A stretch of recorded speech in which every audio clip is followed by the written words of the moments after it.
Good morning. Today's book is I Need My Monster, written by Amanda Knoll and illustrated by Howard McWilliam. I need my monster. Tonight, when I looked under the bed for my monster, I found this note instead. Gone fishing. Back in a week. Gabe. What was going on? What was I going to do? I needed a monster under my bed. How was I supposed to sleep if my monster is gone?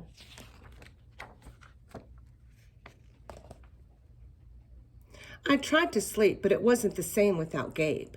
I missed his ragged breathing, his nose whistling, the scrabbling of his uncut claws. How would I ever go to sleep without Gabe's familiar scary noises and his spooky green ooze? It was no use. Gabe would be gone for a week, and I just had to have a monster. I climbed quietly out of bed so my parents wouldn't hear me. Grown-ups have strange ideas about monsters under beds. I knocked on the floorboards, then scrambled back under my covers. I waited nervously.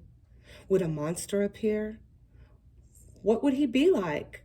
Would his snoring be as cheerful as Gabe's? When I heard some creaking under my bed, I knew that the substitute monster had arrived. Good evening, said a low, breathy voice. My name is Herbert, and I will be your monster for the evening. Herbert? What kind of name is that for a monster? You don't sound scary at all. Have you ever scared a kid before? Well, no, but I have read the best books on the topic. Do you have long teeth and scratchy claws? I asked. No, but I have an overbite and a mouth breather. Listen. Herbert's panting was kind of scary, but it wasn't enough for me. Listen, Herbert, I'm sorry. I just don't think it's going to work. Nothing personal, but I really need a monster with claws.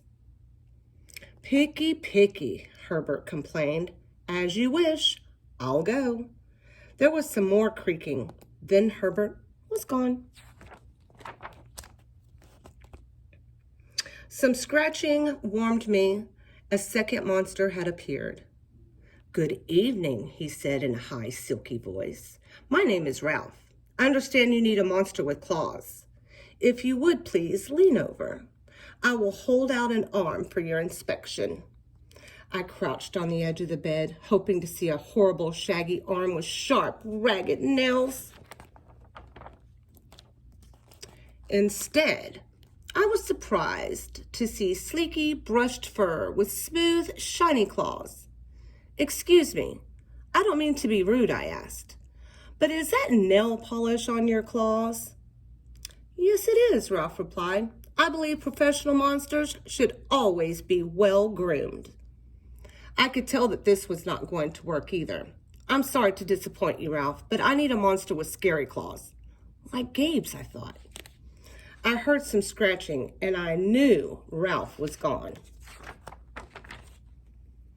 A minute later, a third voice from under the bed rasped, Check out these claws, kid. I gathered my courage and peered over the edge. The claws were impressive, jagged and dark, and razor sharp. So far, so good. I was a little nervous. Could you stick out your tail? I whispered. Sure, but don't get scared. I peeked through my fingers at the skinny tail slithering over the foot of my bed. That's when I noticed the bow. Are you a girl monster? Of course I am, she snapped. I'm Cynthia. Do you have a problem with that? Yeah, I do. I definitely needed a boy monster. Boy monsters are for boys and girl monsters are for girls. Everybody knows that. Well, aren't you the picky one? Then she was gone. Was I being too picky? No. I knew that my monster needed to be well-clawed and menacing. The whole point of having a monster, after all, was to keep me in bed, imagining all the scary stuff that could happen if I got out. Then I heard a shuffling noise and some slobbering. A fourth monster was under my bed.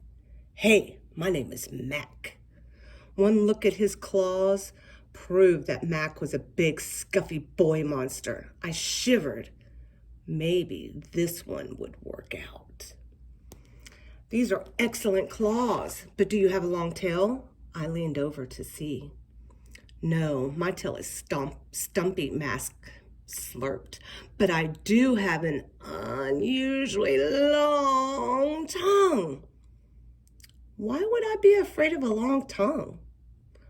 Oh, I don't know, he said, trying to sound terrifying. You never know when I might lick you. I fell back on the bed laughing. Well, if you're not going to try to work with me, Mac whined. I held in my giggles. I really don't think you should send me away. Kids who reject 5 monsters in one night. I did not reject 5 monsters tonight, I interrupted. My regular monster went fishing. Fishing, huh?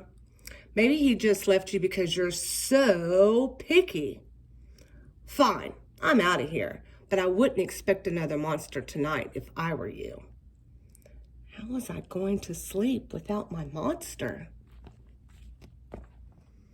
I was surprised to hear more creaking under the bed. Loud creaking, with scratching. I thought no more monsters were going to appear tonight, I said. Sorry I'm late, kid. Whew, it was Gabe. I thought I would enjoy fishing, but I didn't, he exclaimed. Those fish scare too easily. No challenge at all. You, however, are challenging, my friend. You're almost too old to be afraid of monsters. You keep me on my toes. Ah, toes, a delicious snack. The bed quivered as Gabe's stomach rumbled with hunger. Now, if you don't mind, I like to start the evening with an ominous pool of drool. I peeked over the edge of the bed. Green ooze spread soundlessly from underneath.